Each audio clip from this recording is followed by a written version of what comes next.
If we should be recording.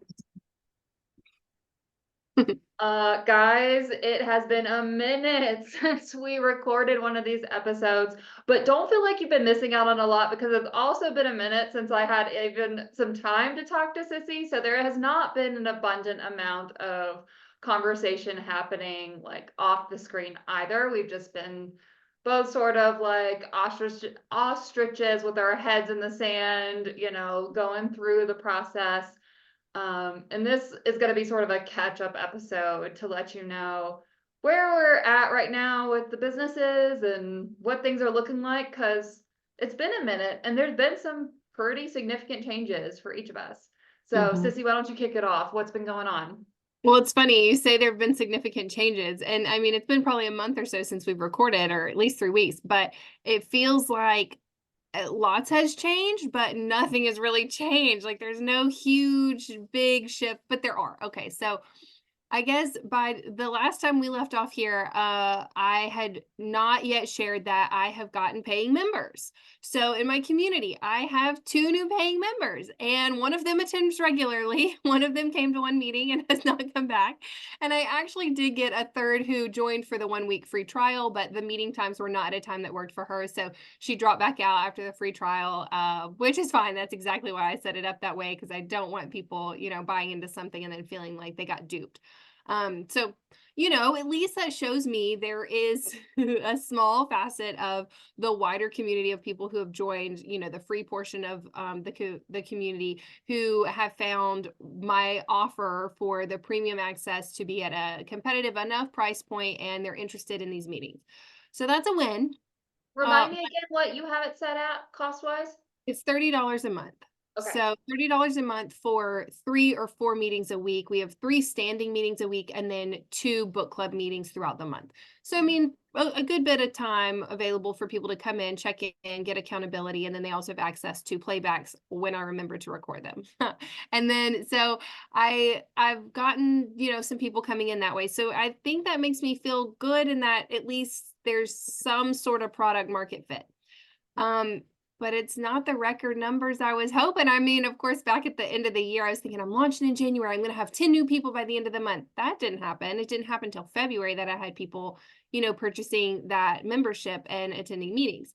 And even then, it's still been really slow. I have, however, continued to see people joining the wider community, the free community. And what is driving that joining is people coming over from the YouTube channel. So I went and I recorded several videos that mirrored a lot of the quality content that I have in the free e-course that I provide. And so all those videos were spot on. Like I felt very good about them. The information was top tier. And, then of course that directly led people into the community to then check out the e-course for a little bit more detailed written out information.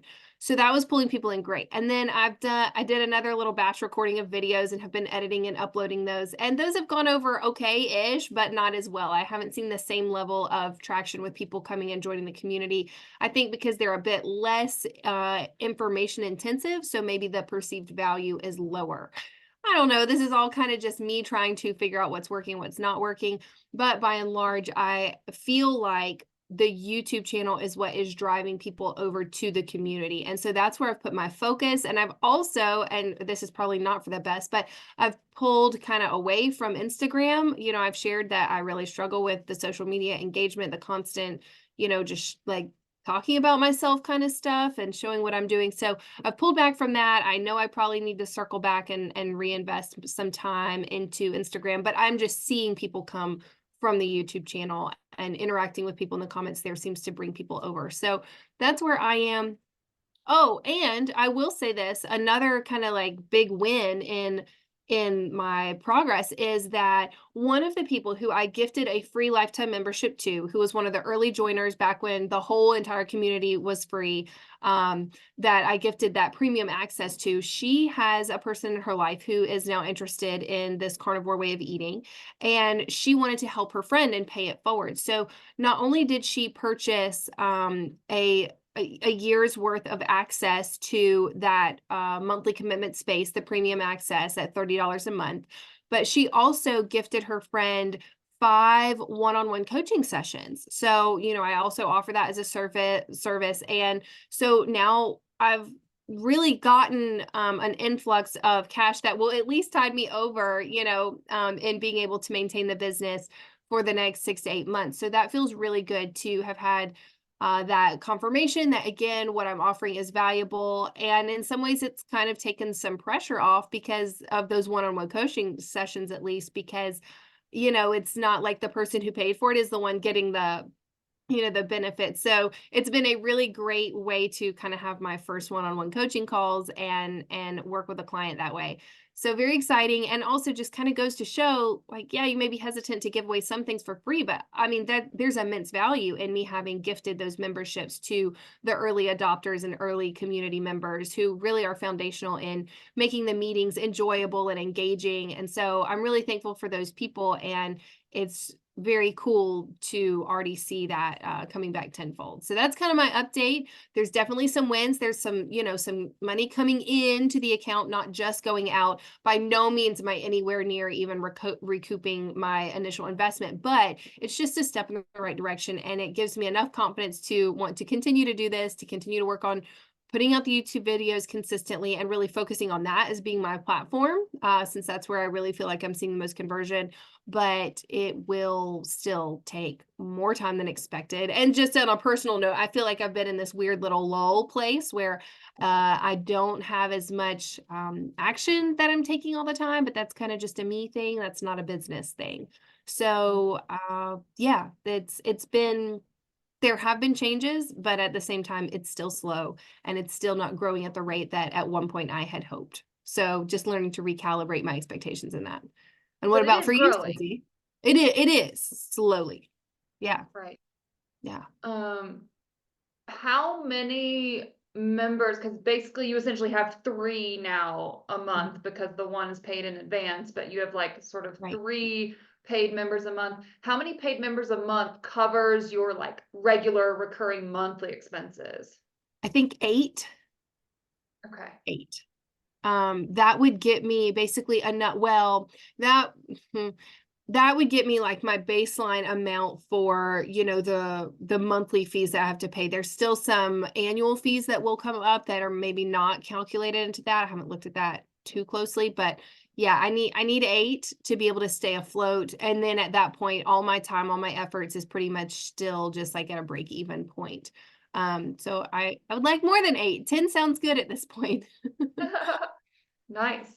And so you've gotten 3, we could Mhm. say, in basically the last month, right? Yeah, right, Okay. right. So if I Mhm. can keep those 3 and get 3 more, and then the next month get 3 more, like that's Right. kind of why the subscription model works. And then also at the same time that would grow out the community. So I really feel good about that. But the proof will be in the pudding. We got to just keep on rolling with it and seeing if we can bring people over and convert You them to had want to pay. Sorry. You had previously mentioned that you were seeing some decent interest or conversion from doing your live Mhm. videos in the free side to help people convert over to the paid side. Are you still doing those, and are you seeing similar rates still of interest? Yes and no, but yes. By and large, I feel like like that is how I got those first 2, or really 3. I know one of them canceled, but that's how I got those 3 people to come and join. They joined pretty much right after those lives that I held. So I do feel like that is a really good point of a really good place of value. And I feel like it is another opportunity for me to gift value to people in the free membership. Um, at this point, I don't have that many people who hop on those live calls, like sometimes 2 or 3, sometimes 5 or 6. So it's not a huge number of people, but as that, base of free community members grow, I do hope that people take advantage of that and want to come in, hop in the chat, ask questions or what have you. And I do feel like doing those on a weekly basis, which is kind of the standard I've set for myself, it keeps the community as a place that is engaging. And it also, when I post that upcoming live, it shows under upcoming events that it's open to all members, so they can see that there actually is something ongoing in this community when they join. whereas they may not recognize that there are meetings available if they're not signed up for those. Those Mhm. meetings don't populate and show for those who are not in that paid space. So I think it's good for that. And it does seem like it's converting people. And, it's nice. Sometimes I have people who hop in who are just general members. They're not paying members. And it just gives me another point of interaction with them. And it's also now something that I can say in my YouTubes and trying to bring people over like, hey, I also host lives, not here on YouTube, but rather over there in the private platform. So it kind of gives people a little bit of an exclusivity feeling, which I think increases the perceived value. What are people doing in the free space? Are they engaging in the chat threads? Are they watching, participating in your like e-course? Where are you seeing them engage and how are they experiencing community in the free space? That's a really good question. What I'm seeing is people are using the chat thread, some more than others. It's not like I have a ton of people in the chat thread. It's the same 2 or 3 that are taking advantage of that free resource, and they should. I mean, it's great because people are always responding and giving suggestions or inputs. Folks are sharing YouTube videos that they have found helpful, interviews or podcasts, things like that. So really the chat thread is kind of where a lot seems to be happening. And then the other place that I see good engagement or decent engagement is when I put up posts like articles. So I have a Monday, every Monday I post a journal reflection, self-reflection type question and encourage people to comment. And so those will get a little bit of traction here and there. Again, usually through the people who are most active, like the same, 5 to 8 players. And then if I post articles, people will engage there. And then sometimes I do get people who will like cheer or like the playbacks of the live events. So even if people are not watching it live with me in that moment, they're still, they have access to that video. So at least when people come into the community and they have the feed, there are places for them to interact. And it does seem like the chat thread is really the biggest place for that, which is interesting. But I think I personally can be doing more by putting out more articles that then spur conversation. So that's an area where I want to increase my focus as well. Are you putting any book club teasers in the free space? Do they know what book is like gonna be in the book club of the premium space that month? And do they like get little teasers about the book or the conversations? Yeah, so I will at the beginning of the month, I basically say what the book of the month is going to be and encourage people to join that membership space if they'd like. And then I do mention the book club in the live. So sometimes, for each live at this point, I don't really have enough members who are in there asking questions. I kind of have to come to the table with a pre-developed line of conversation or topic. And sometimes I will pull from the book. So like we just had a book club meeting. Our next live, I'll probably pull from the book and say, hey, this is what we learned about in book club. And it's relevant because it's, kind of carnivore diet related. It's about insulin resistance. And Ben Bickman is the author of this month's book, Why We Get Sick. And so that kind of allows people to have a window into what those conversations would look like, or at least to understand that there's a lot of value in those conversations that we're having, behind that pay gate. So I think it helps. Again, it's still it's small numbers coming to those lives, and it's small numbers of the people who have joined the community who then interact. But overall, I mean, I do have good engagement on the platform. It's just coming from a more limited number of people. Have you either done or thought about having any of your premium members scheduled with you to talk during one of these lives to give like a testimonial about their experience in the premium space? Because if you haven't, you absolutely have to create that FOMO Yeah, aspect of that's like, this that's is so the long. value hidden behind here, not just you saying what it is, but you have people who are getting value. You have potential like testimonials or whatever. And then maybe if you could schedule it with them, like ask like, hey, is anyone willing just to share something? Or if they don't want to get on camera, maybe they can write something up for you to read during those lives or something to like pull back that curtain just a little bit more, but just as far as like some of your paid, like premium paid members' experiences. Yeah. Yeah, that's a really good point. I hadn't even thought about that. That's brilliant. I love it. I think it's like that's gold that you're just sitting on that is going to influence those people more than even just you trying to position yourself as the expert is Mhm. to have people who can speak to the real benefits they've seen Mhm. in making their own transition, especially like I know you've got some people who have been with you for a while and knew you even before you started this, but even some of those newer members Mhm. who have made that transition themselves, if they were willing to speak about how it's benefited them, Mhm. and even, I mean, I know with any sort of thing like carnivore, keto, paleo, CrossFit, people get super like they want to advocate for this like health and wellness platform that they believe in. Mhm. And so it's like you're sort of giving them that opportunity to get on their soapbox and be like, this is amazing that I want you this level of health for you too.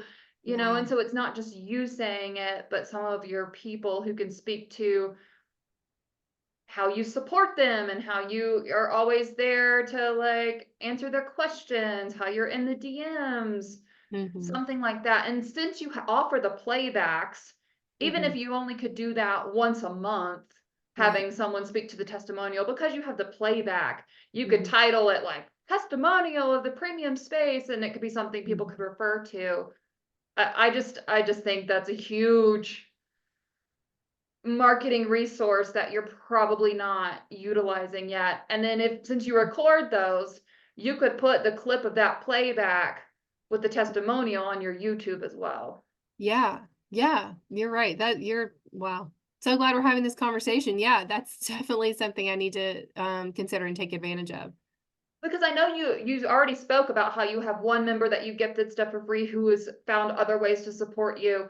I'm Mhm. sure some of those other ones that are also knowing that they're getting the service for free would Mhm. be more than willing to be, you know, a spokesperson for you, even if it's just in written form. And that Yeah. is still has so much value. Like, even though I know you have some people that are a little bit more reserved, a little bit more shy about, you know, putting themselves out there, if they're willing to even just write you a blurb that you can put into the chat thread or turn into Mhm. a post or something, you know?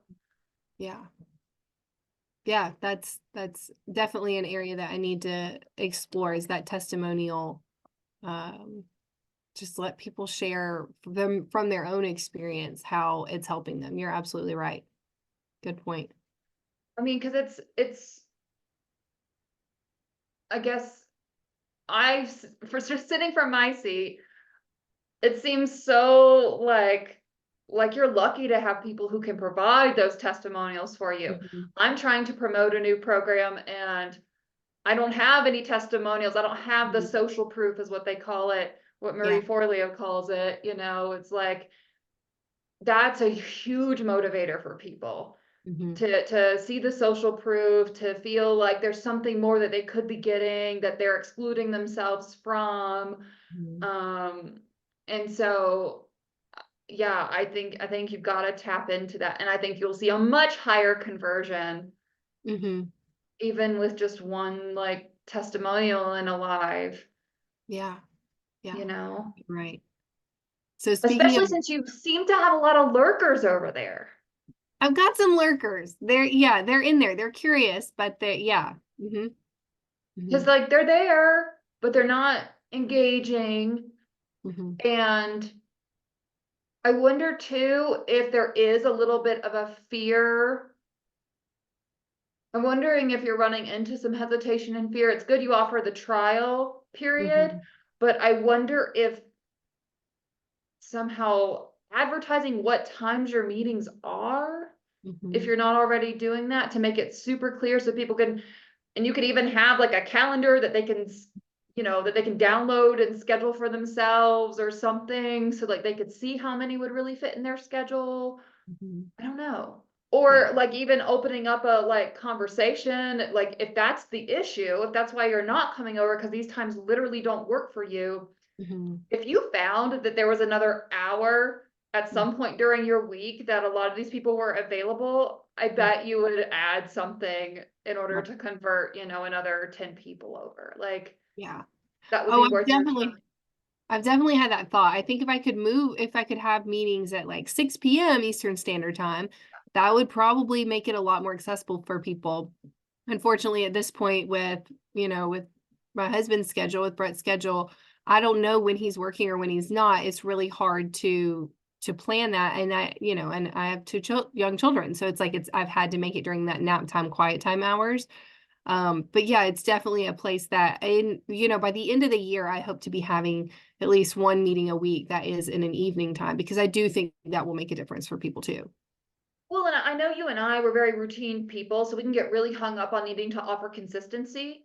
But what if Mm-hmm. that one wasn't a consistent day of the week?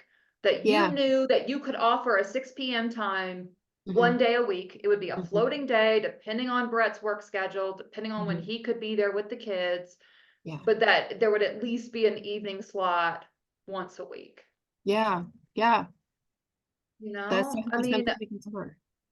the other big thing I'm learning through some classes I'm taking is about, you already have a pool of people, but like Mm-hmm. survey them. Like whether Yeah. you create a survey monkey, I know there's polls within Mighty Networks, but I think something where they could privately respond, you're going to get much better feedback, Mm-hmm. because you're going to want to do like more open-ended stuff, because you're going to want to capture their words and their phrases and the way Mm-hmm. that they frame their pain points, Mm-hmm. and asking specifically, what made you join this community? What's Mm-hmm. your favorite part about being in this community? How often do you check in on the community? What's preventing you from opting into the premium space? Is it cost? Is it time of meetings? Is it whatever? I just think you're sitting on a gold mine, and you're kind of waiting for them to like figure that out, but that's Mm-hmm. your job to figure out Ah, you're right. what they need. You're waiting for them to tell you what they need, Mhm. but you and I know that we are Yeah. not the kind of people that tell other people what we need. If we're Right. asked directly, we might respond. Mhm. But remember, these are your people. They're going to respond a lot like you. So Yeah. ask them what they need. And I would do it as like a survey monkey, where it's Okay. like their responses are not broadcasted like a typical Mm. poll is in the Mighty Yeah. Networks platform. Yeah. That's such a good point. Okay, Sissy, dropping the knowledge yet again. Love it. I mean, like literally these two things, if you did these two things, I think they would take you, what, 30 minutes to make a survey and post. Mm-hmm. And you could always do Mm-hmm. a follow-up survey later. Just get a basic survey going with some open-ended questions and get some responses. Mm-hmm. And then this week, identify a handful of people who are either willing to show up in a live, and you Mm-hmm. schedule it around their schedule where they can give a testimonial, because Mm-hmm. it doesn't matter. Just let them do it Right. live and then record it and whatever and Mm-hmm. repost, and Yeah. have some people write you some testimonials. Okay. That's I it. got it. It's on my I think, list. yay. I think if you do those two things like immediately, Yeah. ASAP, you're going to see so much more growth. I You're know doing you're the right right, Sissy. I things. know. I know. Yeah. Yeah. You're I doing think the right things. You just need a little bit more knowledge, and luckily you already have your base of people to ask. yeah. Uh, the only reason I'm so in tune to this is because this is the stuff I'm struggling to do, but I don't have the base of people to ask yet. I'm still trying to Right. recruit my base. You have a Mhm. base. You have people coming in. Yeah. And you know all this because you've been taking these classes, you've been working with these professionals. So let's switch gears. Let's talk about Hold like on. all the education that you have been bringing into your own efforts and everything you've been doing behind the scenes. Because you're right. Like, yeah, I've got my little base people. I'm probably not taking full advantage, whereas you are taking full advantage of all sorts of resources. You just still are waiting on your core of people. So what has that been like for you over the last month or so? Well, sorry, listener, you're not going to get that in this episode. You're going to have to wait for the next episode for that. We have spent the entire time covering Sissy's updates, but she has provided so much insight. So wait till next week. You'll figure out what Teaser. I've been doing. Love it.